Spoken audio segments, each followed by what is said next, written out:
Hey everyone, welcome to the Stellar Work Podcast.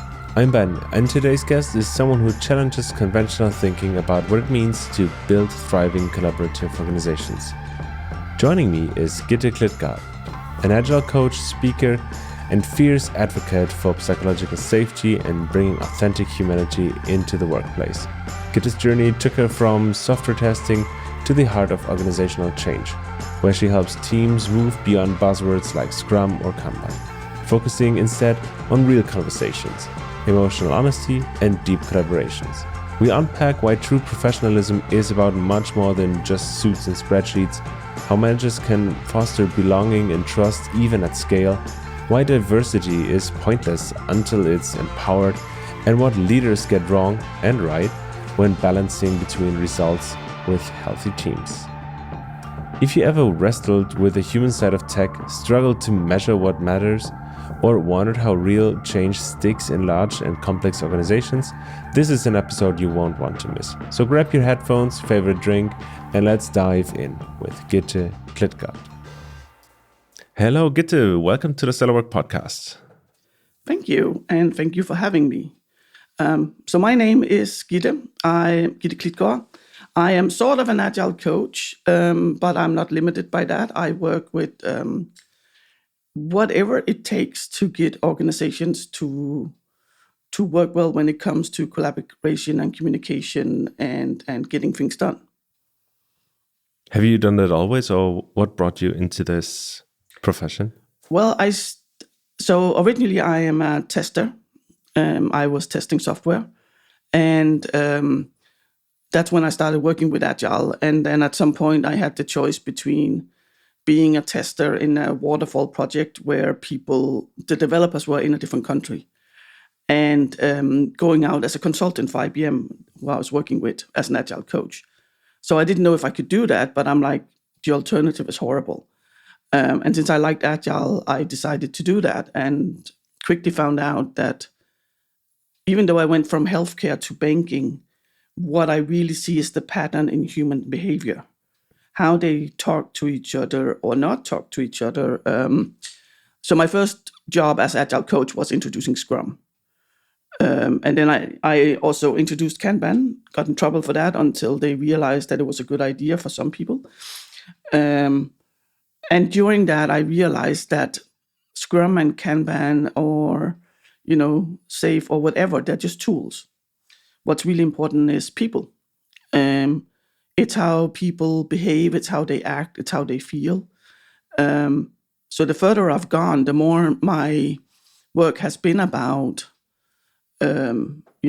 social sciences and psychology and how our brain works. Been working very much with psychological safety as well. The last 7-8 years, even wrote a part in a book about it as well.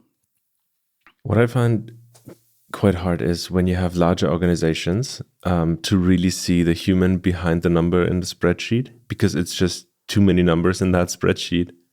Do you know what I mean? Yeah. So it's really hard to humanize the work or look at the human behind the number when you have just so many people within an organization all feeding into one value chain. I see that as well. But what I also see is that it has become, or over many years, it's been like the part about being human is not something you bring to work. Emotions don't belong at work. You're supposed to be professional. And professional, very often when people say it, you're supposed to be professional, it means wear a suit. Where to me, I think we are taking the easy solutions. We are looking at cost. We are looking at spreadsheets. The hard solution is going in and working with being professional as, do you commit to things? Do you take responsibility for things? If things are not working, do you tell people early on? Do you try to change it? Do you push back? Are you kind to people? Do you give feedback? All of those things is about being professional. But that is not easy to measure, and it's not easy to teach people as well, because we are not used to acting this way. We are so used to almost putting on a different persona when we come to work. And I think that is such a waste of brain power. But isn't that always the case when we go into some type of social system? We try to adjust. We try to not stick out. We put a mask on that we feel suitable for the situation.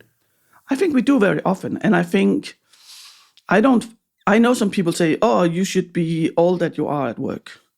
And I don't believe in that. I believe you should have the choice, not necessarily to be all of who you are. There are things that are not appropriate at work. If you work with some Japanese people, I would probably recommend that you actually wear a suit. But I do think we put on too much mask. I think we, and I think we all adapt to social situations. And but I would like a workplace where we can actually bring who we are most of the time, if we want to, where we can say, you know what, I had a shitty night. My child was crying all night. I'm going to be grumpy today. Instead of just what happens now is that you are grumpy, and then people get annoyed at you, and then the collaboration suffers. Where if you know that it's because the child was crying all night, you have more empathy for that person. And you can also take that into consideration when you work. Yeah. I think that's quite challenging. Like, assuming that, let's say, a team leader would have like 20 people inside that team, and to check up them in a cadence that he or she would get, he or she would notice when such a thing would happen. Yeah. Like if you show up grumpy and hey, it seems to me that you look grumpy. Everything okay with you? Yeah. And then that is hard enough. Next step is that person opening up and actually sharing what has happened. Yeah. Right. And that, it takes time to build these things. And as a leader, part of what you can do is you can be a good role model. You can show fallibility, for instance. You can show that you make mistakes. You can show that you also have bad days. I'm not saying you should. I think as a manager, I think sometimes it's good to you're not supposed. I don't think it should be too negative. But I don't think you should hide things too much. There are things you need to hide for, like if we're going to have a firing round, you don't talk about that. But being transparent and being consequent and doing the same things, I think that's a lot of what matters. And I think that if you're around people as a leader, as a manager, it's getting harder because we're not in the office anymore, or at least not all the time. But if you are in the office, I would recommend sitting next to the people that you are actually working with, having regular meetings, and then making sure also that you tell people that you expect them to come to you. So one of the things I've been working with many, many leaders about is setting clear expectations. So when I was a manager, one of my expectations would be, I expect you to fail. Because if you're not failing, we are either not challenging you enough, we need to fix that, or you're not feeling safe, we need to fix that. So if you don't fail, something is not working. I also expect you to challenge me, and I know that's going to be hard because I am your manager, but I still expect it of you, and I will be following up if I feel like, if I sense that there is something you don't agree on and you're not talking to me.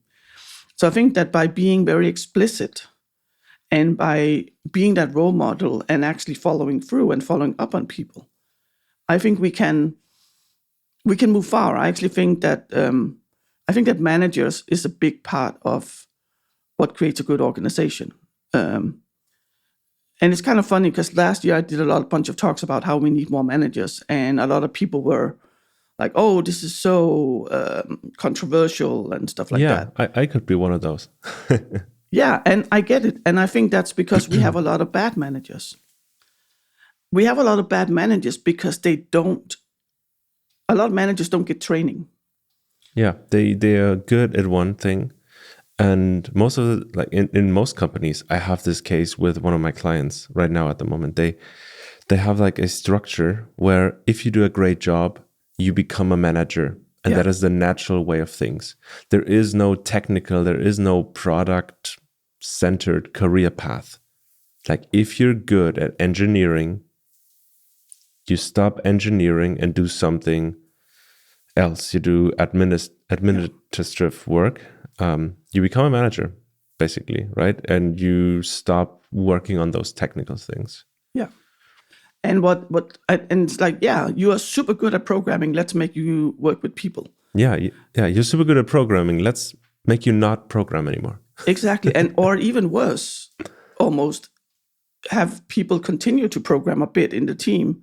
Because all of a sudden you are the manager, which means that people will look at you differently. So even though your idea might not be the best in this situation, it's harder for people to challenge you. So this is what I would call an expert leader.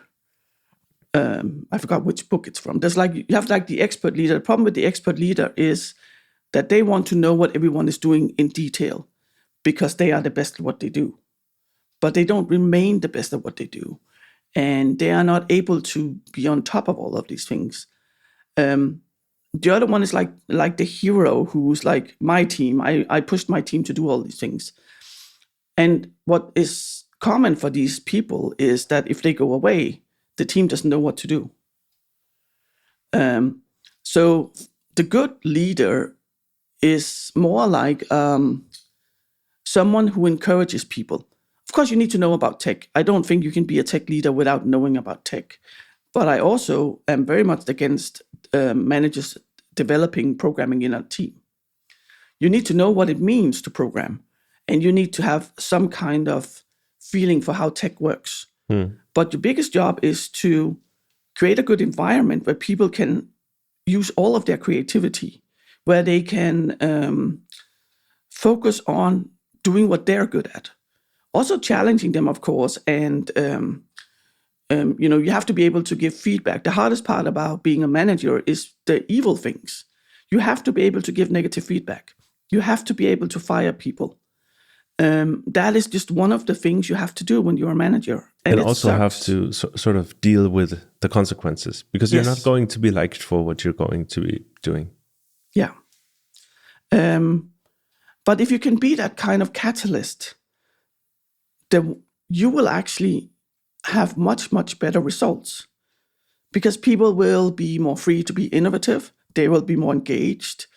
So Gallup's Research Institute says that about 70% of engagement in team members is dependent on the managers.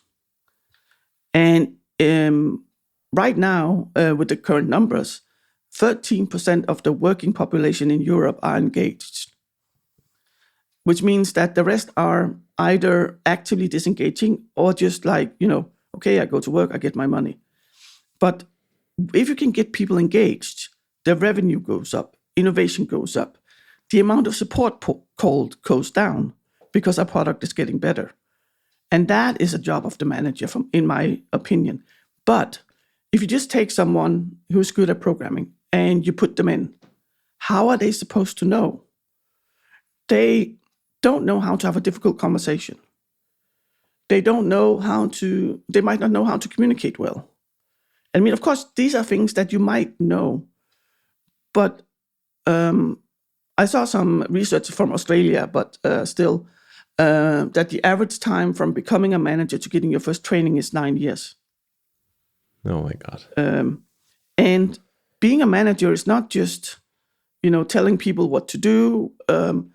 There's a lot of administrative things, that's one thing, but there's the whole, you need to be empathic.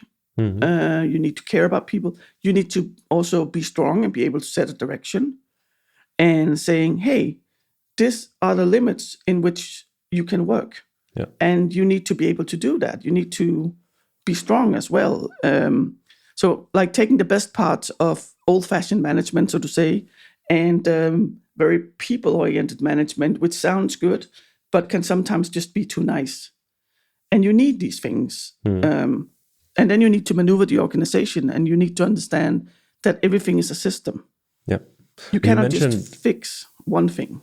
You mentioned one part that I found really interesting, because we started this conversation with you saying that you were referring to that talk that you gave where you said we would need more managers. Yeah. And I disagreed.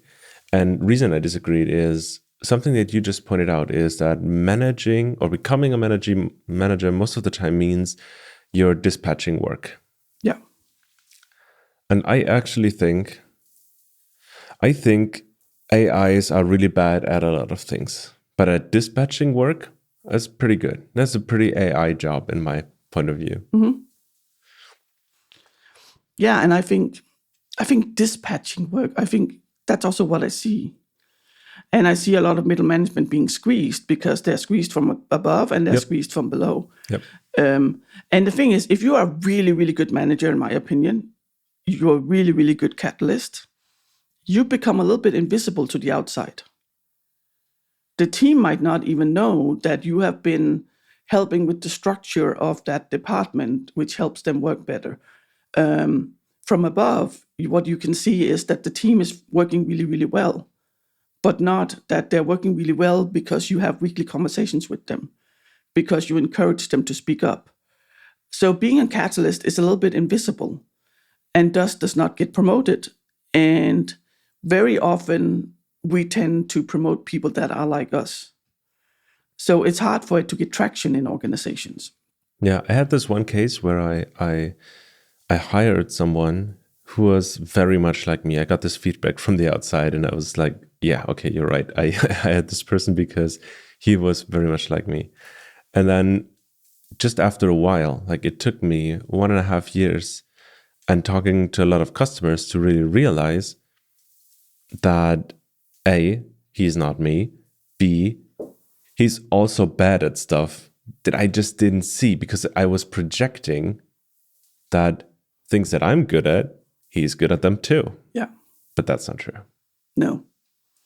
And it took me like forever because it felt so safe and comfortable and just in this belief of like, okay, everything that I could do, he could do as well because I hired someone very much like me. And I'm just very wrong on that. But actually, you said comfortable, and I think that's one of the problems. The problem is we want things to be comfortable. Sure, yeah, and of course. If you work with someone who are like you, it's super comfortable. It's nice, you have a good time. But what it is not is it's not challenging. Like, if you want a good team, you need diversity. Yep. And you need that diversity to be able to be used as well. Very often I see companies who have diversity in a spreadsheet. Yes, we have 50% women, or we have 50% that are not born in Sweden, or or they just define the buckets in a way that in the end it looks diverse. Yeah, and the problem is that if you bring people into your organization that are different than you and you expect them to be like you, you're not going to get the benefit. It's going to be easy if you do, for you, not for them.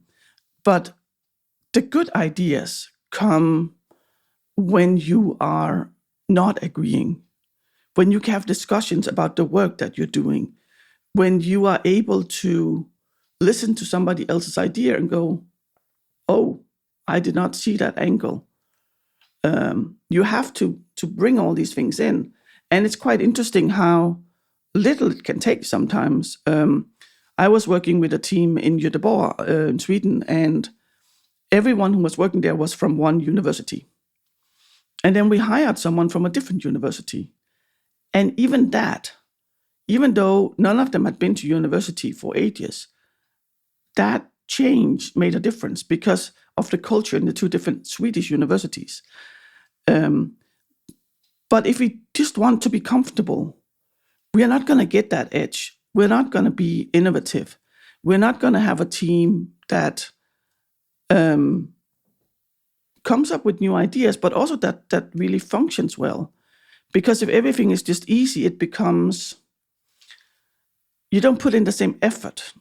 But we see it all the time with that, and I think that's also why some people, or a lot of people talk about, we shouldn't bring emotions to work. Because it's not comfortable when someone brings emotions to work, especially not if they're crying, for instance. Yeah. And not all emotions are like, in a way, helpful for the product. Not all emotions are related to your product or service. Some are just like your personal emotions that affect your work, your performance, the expectations of others.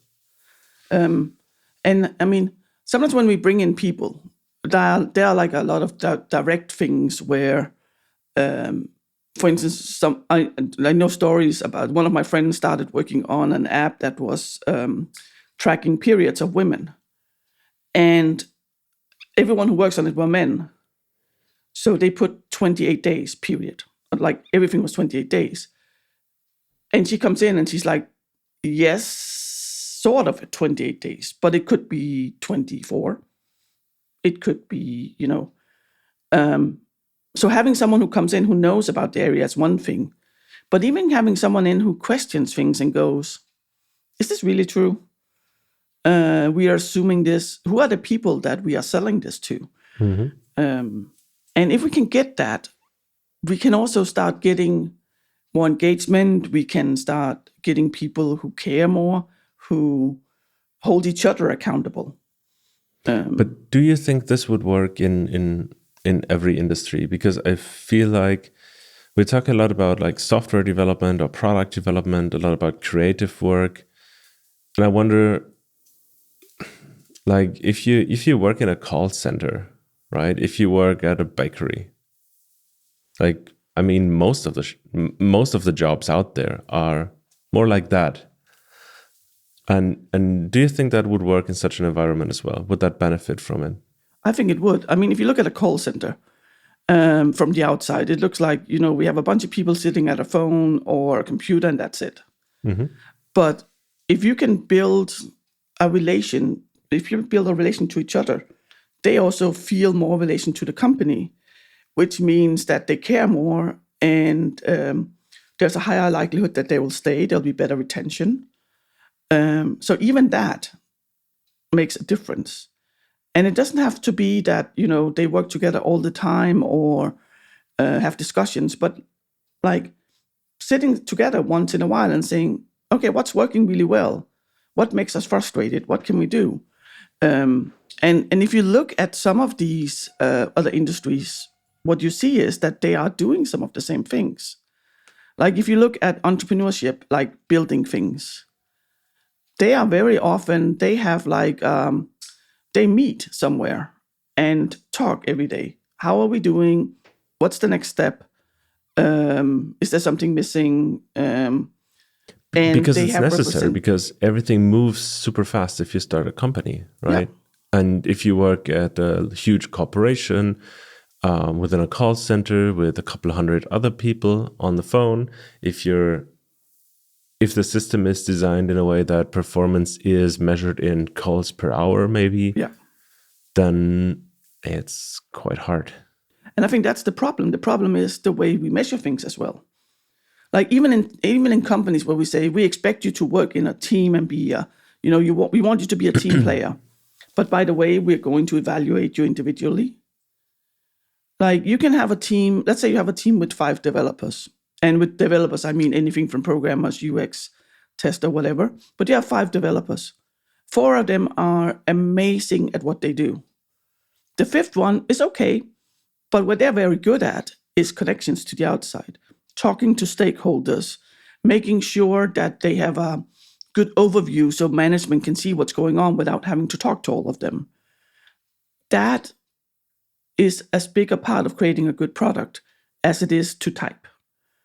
And very often we look at, how many calls do you make as a support? I actually saw someone yesterday who was writing about how AI was making blah, blah, 10 times developers or whatever. And the way they measured it was how many pull requests do you create?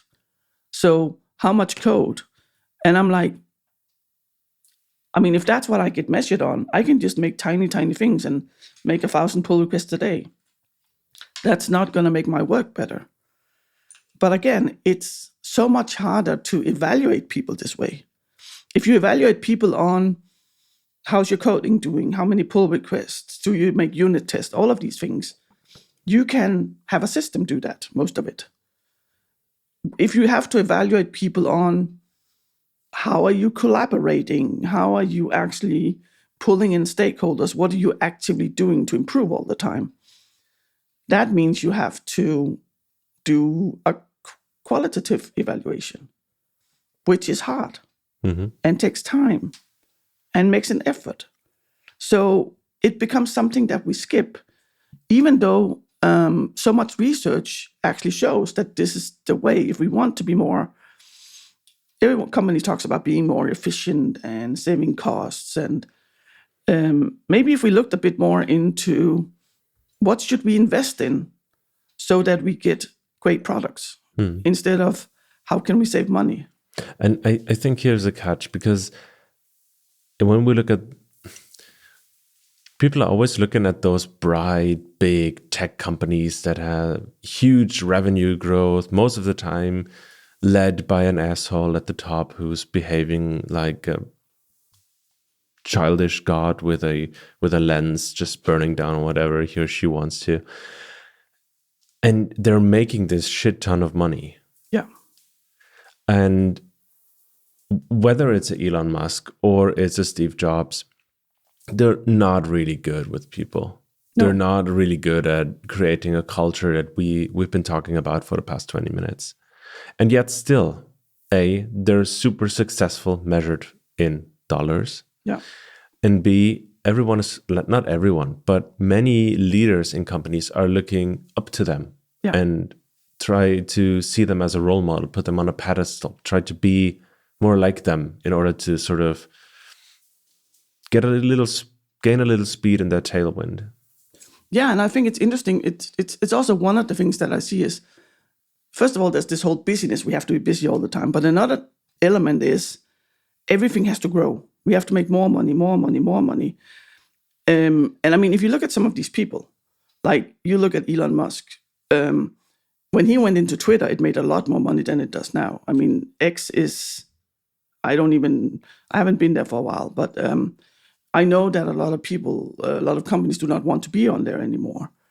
If you look at Amazon, for instance, if they actually paid people a good salary instead of doing that, I mean, they wouldn't even notice it.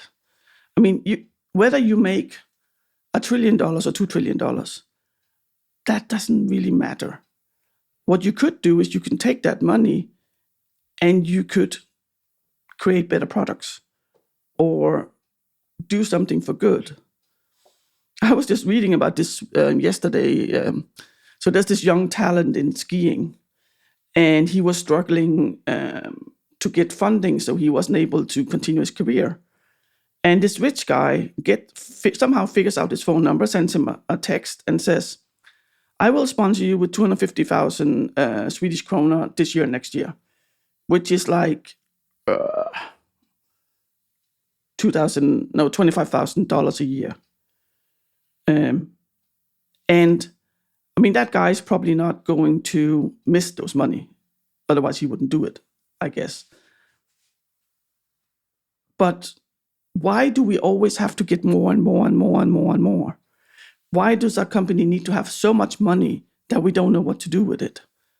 Instead of maybe making 10% less and actually have happy, engaged employees who will stay with us and who will create amazing stuff. Yeah, I think the reasoning behind this is running businesses is good for everyone. Creating new businesses is creating more value. Saving money on one business to create another one, therefore, is the path on like how they do it. Yeah. So that's like they're not trying to stay on a certain level. They try to accelerate and have like a second business or a third business and sort of like cascade it down and reinvest. Yeah. Because they think that's what's their best way of contributing to society, or maybe it's just the next Bugatti. I don't know. But also, if you look at it, like a lot of the big companies are doing it to get money from investors. Yeah, of course. Just the question is, what do you need investor money for? Like, what does a Volkswagen would need new investor money for? Yeah, and that's a good question. I sometimes it feels like they don't know. Yeah. They needed it, then IPO'd, they got the money, and now they have those shareholders sitting there looking for the returns. But yeah, and I mean, the business hasn't changed that much. If I look at Spotify, for instance, it was interesting. I think it must have been 2023, fall of 2023, where they fired a shitload of people, 15,000 or something like that.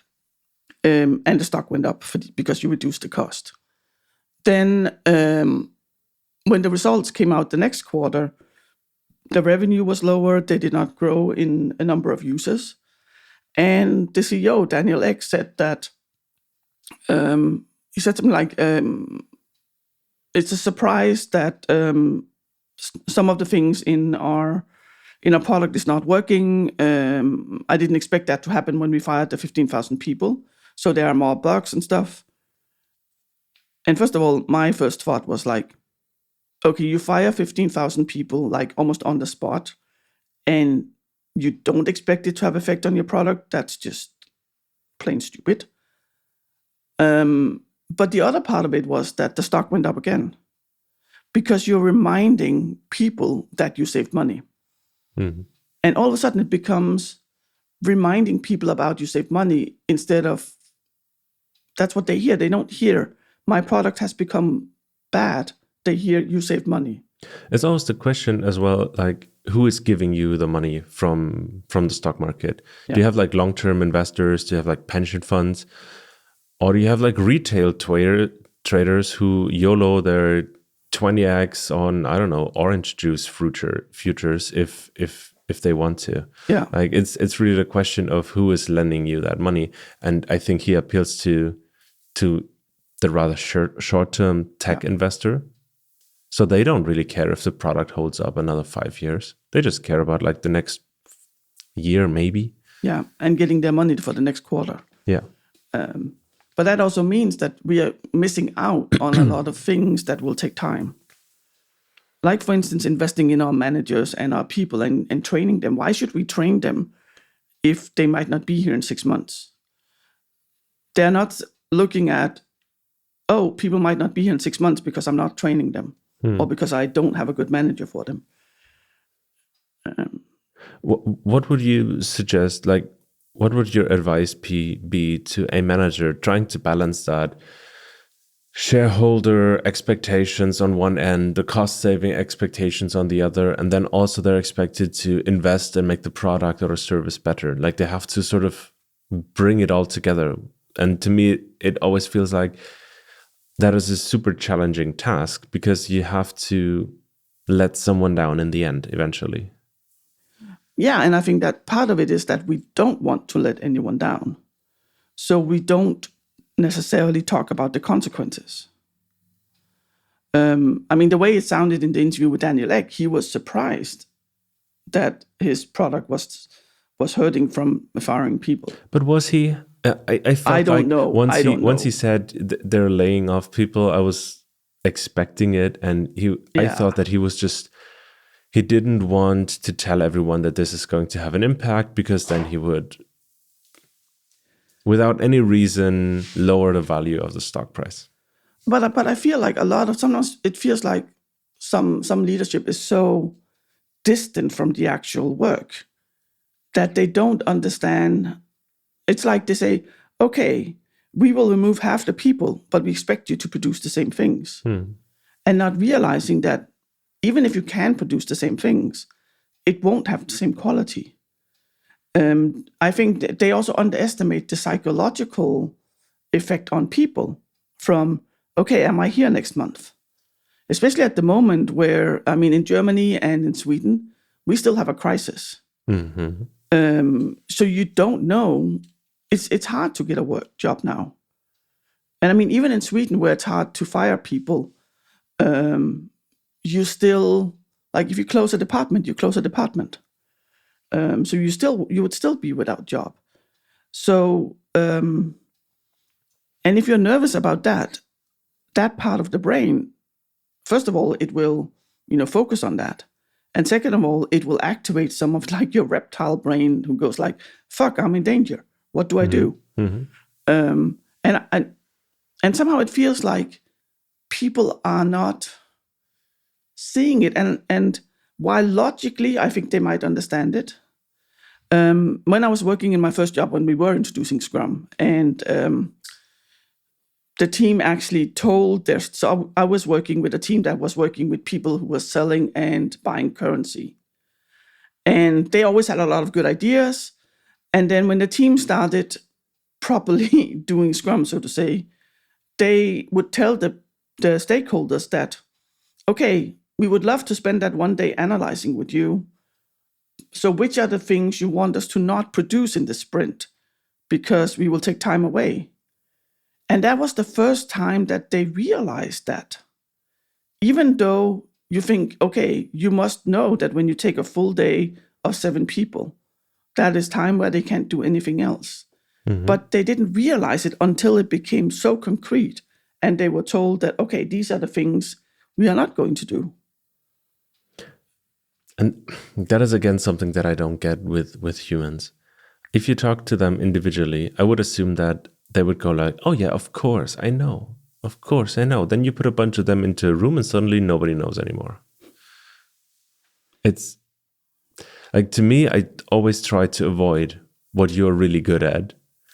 All those people, things, and feelings, and all of that. Like, I'm just too, I don't know. People would probably say cold and number driven to give a positive word, but it's just not logical to me that if I talk to someone individually and they're super smart and they have the system in mind and they are able to think holistically on a meta level of about their work, and then when you put them into a group, suddenly that group behavior is actually really stupid. Yeah. Well, I don't know. I find that's interesting.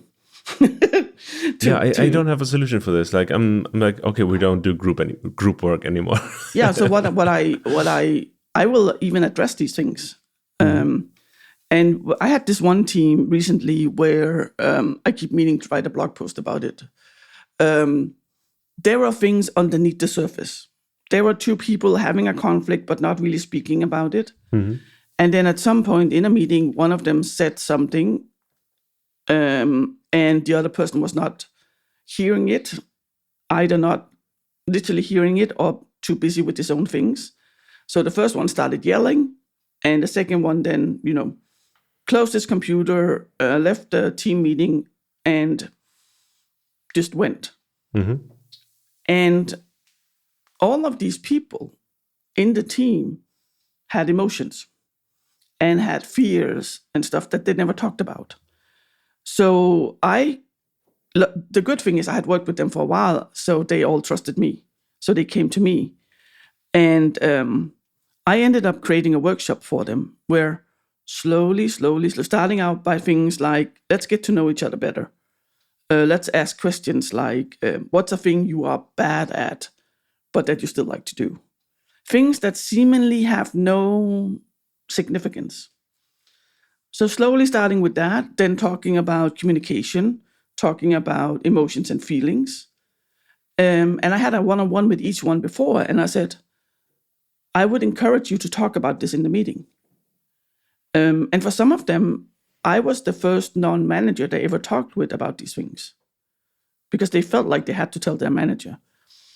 And you're playing such a long-term game without strategy. Like, how do you argue taking the time from them to have those conversations? Well, I mean, in this case, their manager actually asked me to help them. Well, that's pretty good. So that's the good part. But I mean, it was what was it, 3.5 hour workshop, and it ended up with an hour of them talking about their emotions, talking about what was relevant for them, like, do I care more about the product or the team I'm working with? And some even realizing during that conversation that what they thought about themselves was not true. And I said nothing for an hour. And afterwards, I was like, I was so moved, I could hardly finish the workshop. But it is, the thing is, it is a long-term thing. And the reason the 2 managers brought me in this case, so I am working right now with the Swedish public television. For 7 months, I worked with news and sports teams, so the one creating the app and the website. And their managers trust the teams very much, but they also know that there can be issues, and they know that is not necessarily their expertise. So I worked with them before they brought me in, and I get to do things like this. Sometimes I will do, like, on Monday, I'm doing a kickoff after summer for a team, which is going to be, they have a new team member. It's going to be a little bit of team building. It's going to be fun, mostly. They need to revisit their mission as well. But it's, it's like almost doesn't feel like work for me. And then right now I'm working with a different department where no matter where you look, it seems to have problems with relations. People not communicating, people having expectations but not saying them, and then getting super angry when people don't live up to it. Different cultures. I have one part of the organization is hierarchical. The other part is very flat and agile. And still they need to collaborate. And I'm going to have work to do there at least for the rest of the year. And yes, it is. So it is a long-term thing. And sometimes I don't even see the main part of my results because it happens after. This is actually, so this is the first time I came back to a client. It's been 4.5 years since I was there last time. And it's so great for once to actually see what stuck, what didn't stick.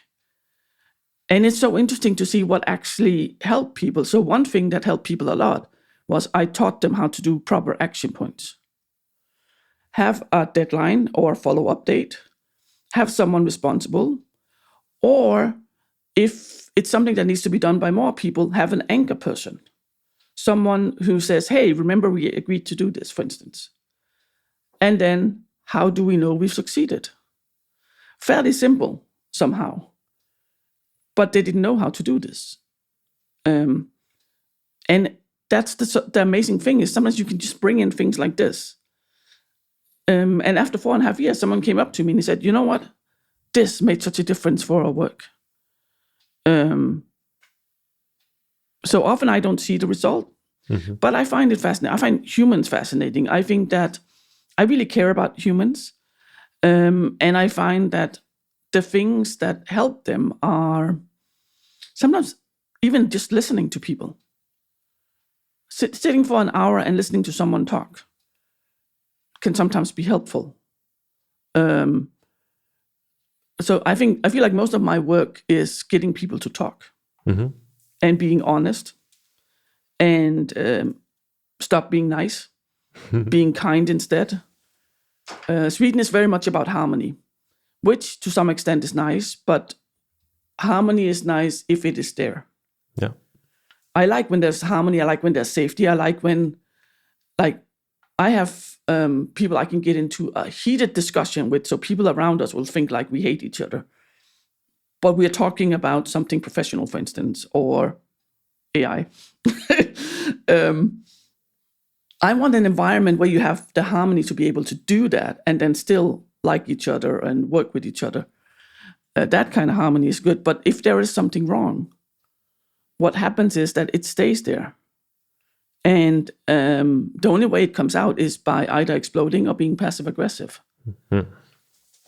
Or even worse, it's not visible, but you stop talking to that person, except if you have to.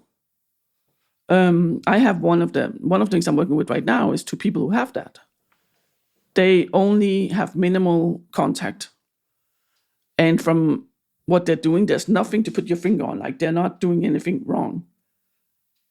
But they're not creating anything together. They're not doing anything together. They are, it's kind of like it blocks everything around them.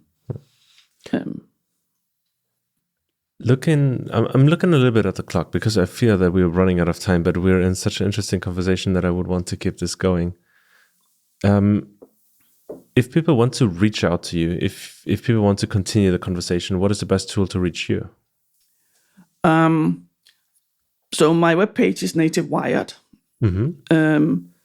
There's my contact information. I have my email there as well. I am on Blue Sky, where I'm at the moment actively reading, but not as actively posting.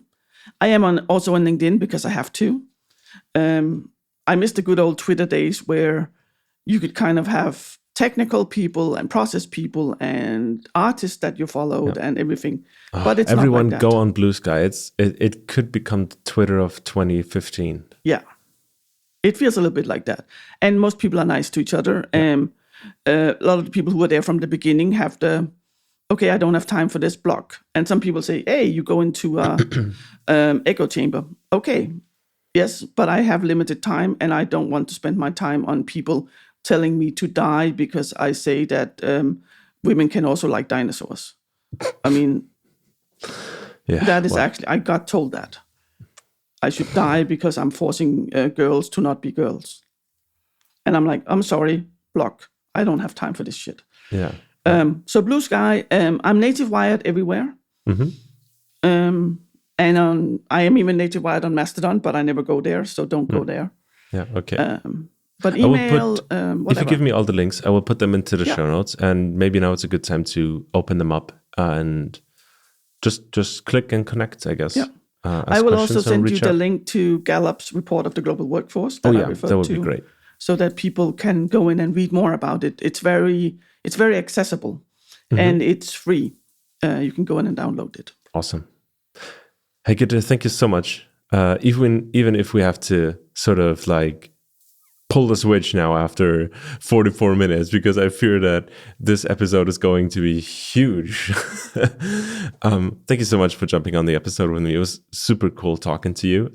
We had a bit of back and forth back in the good old Twitter days and now on Blue Sky. And I always wanted to reach out because I felt that you incorporate some of the competencies that I'm lacking, to be honest. So it was really cool talking to you. Thank you so much. I feel like we want the same things. We're just working differently. And I really enjoyed the conversation as well. Thank you. All right. Bye. Bye. Thanks for listening to the Stellar Work podcast. Huge thanks to Gitte Klitgaard for sharing her wisdom on what it really takes to build a healthier, more collaborative organization, beyond the metrics and methods, into the realm of authentic human connection. If this conversation sparked something for you, reach out to Gitte via her website, Native Wired, or connect on LinkedIn or Blue Sky. Links are all in the show notes. As always, if you have ideas, feedback, or guest suggestions, drop me a message or use the contact form below. Make sure to follow Stellar Work on your favorite podcast platform so you never miss an episode. Until next time, bye.